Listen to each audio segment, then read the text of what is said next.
মাননীয় স্পিকার, আপনাকে ধন্যবাদ। আমি শ্রদ্ধা রেখেই বলতে চাই, মাননীয় সংসদ সদস্য বয়সে আমার বড়, তিনি মুক্তিযুদ্ধে তার অবদান সবকিছুই বলেছেন, কিন্তু নিজের অবদান বলতে গিয়ে আরেকজনের অবদানের উপরে হাতুড়ি পিটানোর অধিকার কাউকে দেওয়া হয়।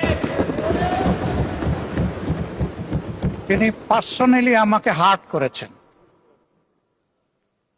তিনি বলেছেন যে আমি বলে থাকি আমি শহীদ মুক্তিযোদ্ধা পরিবারের সদস্য, তাহলে ইনি এটাকে চ্যালেঞ্জ করছেন। 2 নম্বর, উনি বলেছেন কোন মুক্তিযোদ্ধা কিংবা শহীদ মুক্তিযোদ্ধা পরিবারের কেউ জামাত ইসলামী করতে পারে না। তাহলে উনাকে জিজ্ঞেস করে করা লাগবে? এটি আমার নাগরিক অধিকার। আমি কোন দল করব, কোন আদর্শ আমি অনুসরণ করব, এর উপর হস্তক্ষেপ করার ন্যূনতম কোনো অধিকার রাষ্ট্র কিংবা সংবিধান কাউকে দেয়নি। আমি এটার তীব্র নিন্দা জানাই। আমার আইডেন্টিটি নিয়ে প্রশ্ন করা হয়েছে, এটা গুরুতর অপরাধ করেছেন উনি। আবার আমার আদর্শ সিলেকশনের ব্যাপারে উনি কথা বলেছেন, এটা বাড়তি অপরাধ করেছেন। আমি অনুরোধ করব মাননীয় স্পিকার, তার এই অসংসদীয় অংশটা এখান থেকে যেন এক্সপাঞ্জ করা হয়। শেষে গিয়ে উনি,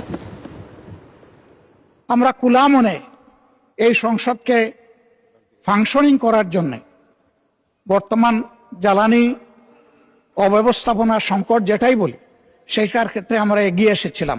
খোলা মনে কথা বলেছি, নোটিশ নিয়ে আলোচনা হয়েছে এবং পরের দিনে সে মাননীয় প্রধানমন্ত্রী একটা প্রস্তাব দিয়েছে, আমরা সাথে সাথে এটা গ্রহণ করেছি।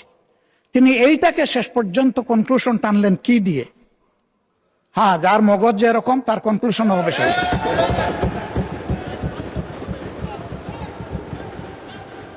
তার মতো একজন প্রবীণ ব্যক্তির কাছ থেকে, রাজনীতিবিদদের কাছ থেকে আমি এই ধরনের আচরণ আশা করিনি।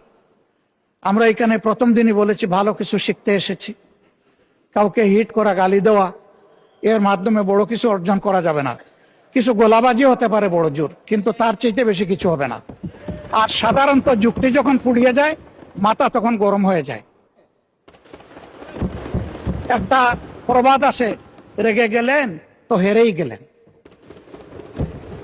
আমরা সবাই মিলে হারতে চাই না, আমরা সবাই মিলে জিততে চাই। এই জন্য সবাই যেন মাথাটা একটু ঠান্ডা রেখে যুক্তির সাথে সত্য নির্ভর কথাগুলা বলি, তাতে অবশ্যই দেশবাসী উজ্জীবিত হবে, এই সংসদের প্রতি মানুষের আস্থা তৈরি হবে এবং দেশটাকে নিয়ে সবাই মিলে আমরা সামনে এগিয়ে যেতে পারবো। ধন্যবাদ মাননীয় স্পিকার।